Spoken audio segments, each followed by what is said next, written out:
Hi, and welcome to another episode of Is That a Credible Claim? How do we show it? How do we prove it? Today's claim is about whether, if you're a homeless person, you can just go down to MSD and you will get access to the support that you need. Consider the following footage from Parliament yesterday. Can the Prime Minister confirm if every person currently sleeping homeless on the streets of Auckland City are able to get access to housing under his government's policy settings? They are able to come to the government and actually ask for and get assistance that they need, and we will take anyone's efforts to come and actually get the support that they need. Further to this, Prime Minister Luxon also rejected the premise that his policies were making people homeless. Will the Prime Minister spend just a few hours in Auckland Central to come and meet the people who his government's decisions have made homeless? I reject the characterisation of the question. And when it came to what happens to the 20% that the government have no visibility about, this is what Christopher Luxon said. Parliamentary question, Mr Speaker. What happens to the 20% who haven't been moved into sustainable housing? The message very clearly is that if they need our assistance and help, we are there to help and assist them. They haven't needed it. So is it true that the 20% aren't homeless and they're all just, living in houses and everything's tickety-boo? We all remember when Tama Potaka showed us how not to answer a question about whether he cared about those 20%. No, I'm not worried that some are now homeless. The answer to a lot of these questions can be found by listening to providers and what they have to say. Lillian Handley, a former One News political journalist, recently did some excellent journalism about this issue by speaking to providers in a program on Radio New Zealand called A Focus on Politics. Here's what she discovered. Accessing emergency housing has become a whole lot tougher. It's like smashing your head against a brick wall that has like nails coming out of it, and you just do it over and over again. But the number of households in emergency motels has reduced by 75%. So what's actually going on? Like a young person comes up and they're like, XYZ has happened. It's usually involving violence and their lives being in danger. So they come up. If what we first like to do is exhaust our options with our partners and the relationships we've built with like other services that provide emergency housing for young people, they don't tend to all have capacity. However, we have to explore that in order for MSD to even pay us some attention. So we do that. We get told there's no capacity anywhere, and we'll take them down to MSD, we'll go in, touch and go. Sometimes we'll get there and they say we're not taking any appointments, and so I actually have to stay there and refuse to leave until we see them.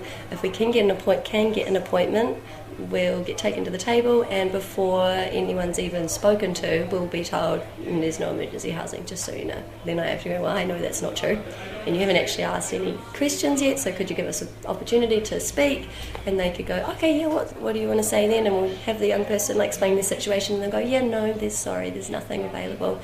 We could say that this young person's life's in danger, we could say they're escaping abuse, we could say we've got police reports, we can say that we're there as a professional capacity, we're not there lying to them, Samara says that process can take a whole day, and sometimes they have to leave without securing a roof for that young person, who then has to return to the street for the night. So not only were people being turned away when they went to MSD to try and get the access to help that Christopher Luxon said they could get, but it was a substantial number. Even the founder of the K Road front door had the following to say. Youth advocate Aaron Hendry opened the front door last July. Since we've opened, we've had young people walking in the door who are experiencing homelessness. Some of them are sleeping rough. There's a substantial group who've gone to Work and Income for support, have told them their situation and been told, look, you're not entitled to access to emergency housing or access to shelter. In December 2024, many providers confronted Tama Potaka about the fact that nobody could get into emergency housing, that things had changed and they'd made it a lot more difficult. Here's what Lillian Handley discovered about that. They were from Auckland, the East Coast and Christchurch, and all raised the issue of the difficulty of getting into emergency housing. Cindy Kawana was one of them. She works for E Tipu E Rea Whānau Services in Auckland, which supports teen parents. So yes, the numbers look really good and it is really promising, but I would argue that the homeless numbers have increased considerably, and us in the rangatahi housing space are seeing it on a daily, and we talk about it. Yeah, what are some of the examples that you can speak to? I mean, we get lots and lots that are having to stay in unhealthy relationships because they can't get out of getting good homes, but the ones that are really concerning are the ones that have nowhere.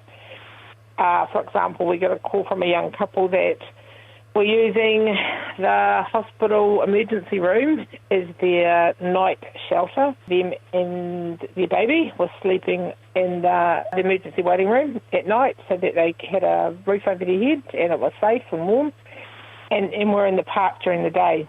And they couldn't even get onto the housing register. The Downtown Community Ministry, who work with homeless people in Wellington, is also seeing a change. A spokesperson, Natalia Cleland, says their data shows the number of people sleeping rough at the end of last year had increased by a third compared to the end of 2023. She feels there's been a change in the way MSD can use their discretion when it comes to emergency housing applications. We're definitely seeing people being declined, being told no, there's not an option for you, and people have either stopped asking or even wondering if that might be a solution for them. Lillian Hanley also talked to the Salvation Army and to the City Mission down in Wellington. That's echoed by the Salvation Army in terms of conversations they've had across the country and Wellington City Missioner Murray Edridge. It's unquestionably harder for people to get in. And I mean, that's been a deliberate government strategy. Government has some targets to reduce the number of people in emergency housing. They've made the access gates a lot smaller and tighter. And so people aren't getting in there. And so as a consequence, we're seeing people who previously would have got into emergency housing who are now have nowhere to go and are sleeping rough, and life is more difficult for them. Yesterday in Parliament, Kieran McAnulty confronted and challenged Tama Potaka to put his money where his mouth was and to appear before cameras. But this is what happened. Will he meet with frontline providers, with cameras present so everyone can see, and tell those very people who are dealing with increased homelessness every day, looking them in the eye and saying that he is right and they are wrong? It's a māngai te whare. I sense and completely understand the members and the opposition's frustration at our successful delivery and commitment around over 3,000 children leaving emergency housing in the last 15 months and 2,000 by way of the Priority 1 decision making. And I sense the members' frustration that his opposition, when they were in government, were unable to deliver on these matters. But however, I am very proud on the efforts that we've taken. Officials continue to monitor the situations that have been described, and I do too also engage with housing providers and others on these very issues.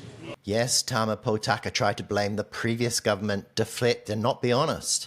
So it's pretty clear in conclusion that the Prime Minister's claims that you can go down to MSD and get the help that you need, and that people haven't actually gone down there because there was no need, are not credible claims. In fact, they are misleading and wrong. Can the Prime Minister confirm if every person currently sleeping homeless on the streets of Auckland City are able to get access to housing under his government's policy settings? They are able to come to the government and actually ask for and get assistance that they need, and we will take anyone's efforts to come and actually get the support that they need. The message very clearly is that if they need our assistance and help, we are there to help and assist them. They haven't needed it. That's all for another episode of Is That a Credible Claim? I hope you enjoyed it. There will be plenty more episodes to come. Have a good day.